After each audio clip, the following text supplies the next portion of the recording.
اگر آپ اس پہ غور کریں تو آداب معاشرت کا خلاصہ ہے یہ حدیث۔ آقا کریم نے ارشاد فرمایا اتنی دیر تک کوئی شخص کامل مومن نہیں ہو سکتا جب تک وہ اپنے مومن بھائی کے لیے وہ پسند نہ کرے جو اپنے لیے پسند کرتا ہے۔ ایک اچھا معاشرہ تشکیل دینے کے لیے آپ کو کوئی رہنما اصول چاہیے گا تو اس سے بہتر آپ کو کوئی اصول نہیں ملے گا۔ اپنے لیے بہرحال بندہ بہتر ہی چاہتا ہے، تو جب وہ اس مزاج میں ڈھل جائے کہ میں اپنے مومن بھائی کے لیے، اپنے معاشرے کے دوسرے افراد کے لیے بھی وہی چاہوں گا، تو پھر مجھے بتاؤ کہ معاشرے کے اندر پھیلتی ہوئی روحانی بیماریاں، حسد، حقد، بغض، کینہ، نفرت، ایک دوسرے کو نیچا دکھانا، تکبر، رعونت، غرور، یہ ساری چیزیں یہ کہیں آپ کو نظر بھی نہیں آئیں۔ صرف اسی حدیث کو اپنا امام بنا لیا جائے اور اپنا منشور حیات مان لیا جائے۔ محمد بن حنفیہ رضی اللہ تعالیٰ عنہ حضرت علی المرتضیٰ رضی اللہ تعالیٰ عنہ کے فرزند ہیں، لیکن حضرت سیدہ فاطمہ الزہرا سلام اللہ علیہا سے نہیں ہیں، اور حضرت امام حسن رضی اللہ تعالیٰ عنہ حضور علیہ الصلوۃ والسلام کے نواسے، تو بھائی آپس میں، تو دونوں میں کسی معاملے میں شکر رنجی ہو جاتی ہے۔ شکر رنجی جس رنج میں مٹھاس ہو، شکر ہو، میٹھی ناراضگی، کوئی بغض حسد پہ مشتمل ناراضگی نہیں۔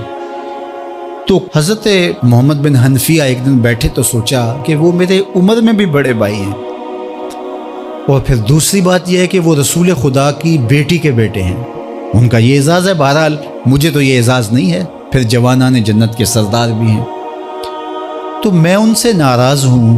وہ میرے سے ناراض ہیں، تو بات بھی کوئی اتنی خاص نہیں، تو اب دن بھی 3 گزر رہے ہیں، چلو میں ان کو راضی کر لیتا ہوں۔ تو گھر سے نکلے ان کو راضی کرنے کے لیے، تو واپس آ گئے راستے سے، کاغذ لیا اور اس کے اوپر اپنے بھائی کے نام مکتوب لکھا کہ میں آپ کو راضی کرنے کے لیے گھر سے نکلا تھا، لیکن راستے میں مجھے حضور علیہ السلام کا فرمان یاد آیا کہ جب 2 مومن بھائی آپس میں کسی معاملے میں الجھ جائیں، ناراض ہو جائیں، تو جو صلح میں پہل کرے گا وہ جنت میں بھی پہلے جائے گا، تو میں تو یہ گوارا نہیں کرتا کہ آپ سے پہلے جاؤں، تو میں ناراض ہوں، آپ آئیں اور مجھے منائیں۔ تو حضرت امام حسن نے خط پڑھا اور مسکرانے لگے، اور آپ تیزی کے ساتھ تشریف لائے اور اپنے بھائی کو کہا اچھا مان جاؤ پھر، تو وہ مننے کے لیے تو پہلے ہی تیار تھے نا۔ تو جب آپ اپنے مومن بھائی کے لیے وہ پسند کریں گے جو اپنے لیے پسند کرتے ہیں، تو پھر زندگی گزارنے کا مزہ آنے لگے گا۔ نفس روکتا ہے یہ چیز میرے پاس ہے اس کے پاس نہ ہو، یہ اعزاز میرے پاس ہے اس کے پاس نہ ہو، اور اس کی ایک اپنی لذت ہے اور وہ مادی لذت ہے، اور ایک ہے باطن کی، روح کی لذت۔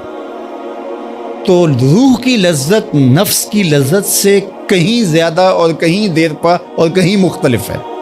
اس لیے جب آپ قربانی دیتے ہیں، ایثار کرتے ہیں یا کسی کو ترجیح دیتے ہیں، تو اس کی جو روحانی لذت ہے، آپ کو بھوک لگی ہوئی ہے تو آپ کو ایک روٹی مل گئی ہے، تو آپ کو ایک ایسا شخص نظر آیا جو آپ سے بھی زیادہ بھوکا ہے،